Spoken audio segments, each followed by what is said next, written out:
Bonsoir mes pilleurs de tombes. Suite à mon voyage au Caire, j'ai décidé de vous raconter aujourd'hui l'histoire du pharaon Sekenenre-Taha. Laissez-moi vous raconter un meurtre obscur vieux de 3500 ans, résolu aujourd'hui par un scanner. Générique, c'est parti.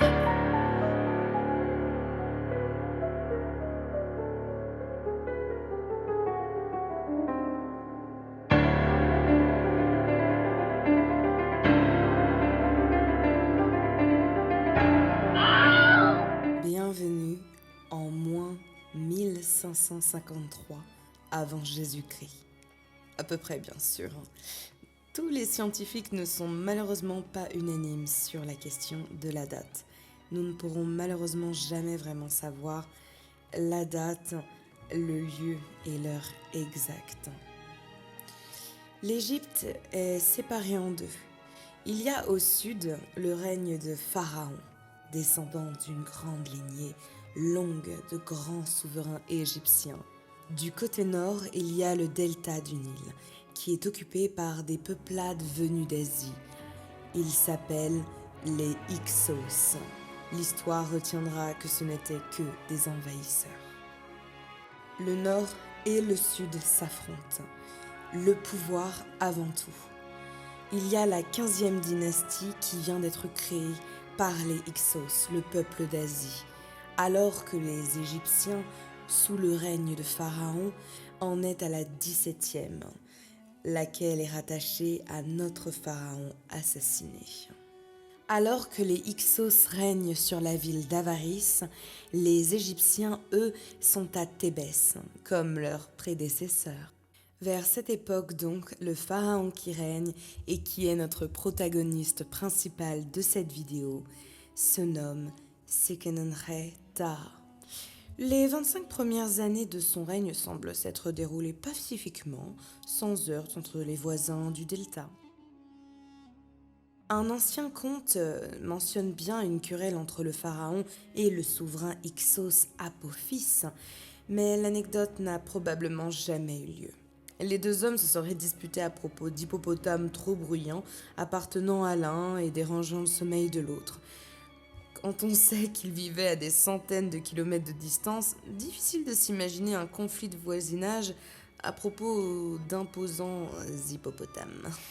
Ce conte ne restera probablement qu'une simple métaphore. Il n'y a aucune preuve archéologique ou historique qui mentionne ne serait-ce qu'un conflit.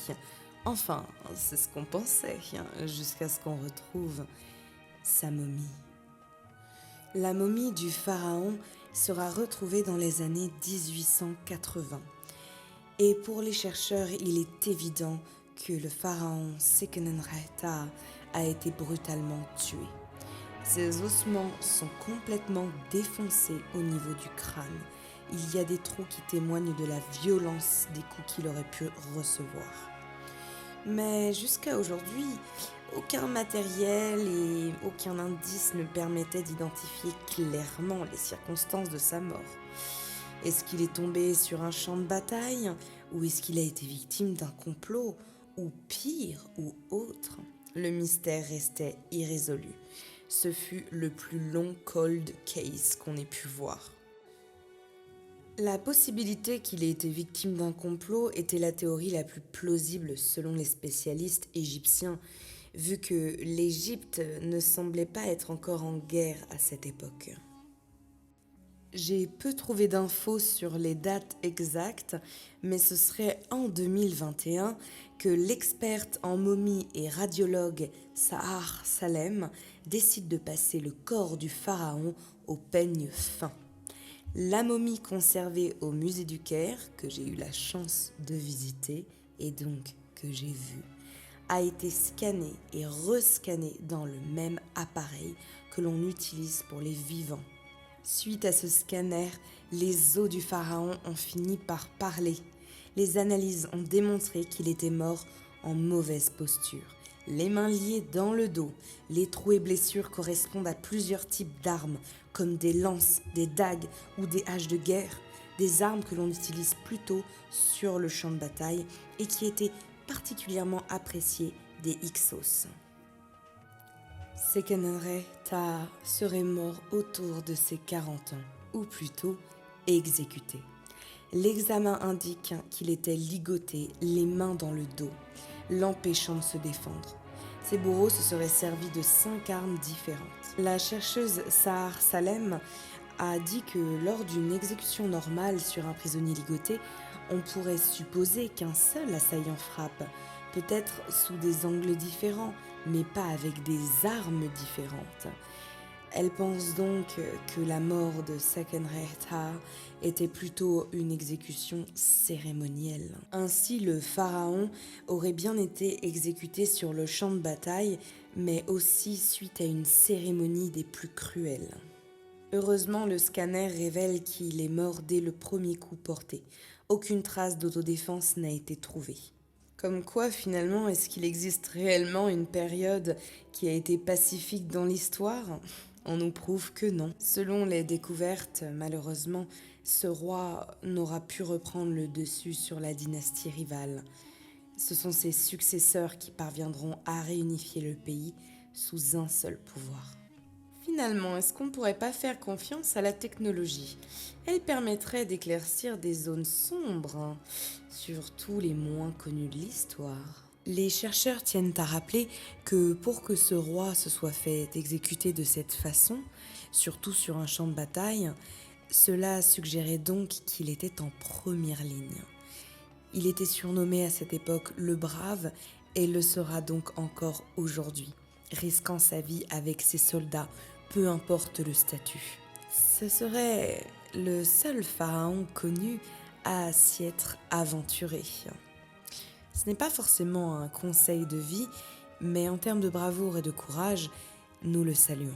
En utilisant la tomodensitométrie, une technique basée sur les rayons X pour reconstruire des structures en 2D ou en 3D, qu'ils ont pu obtenir des images détaillées des blessures du roi, suffisamment détaillées pour en déduire l'origine.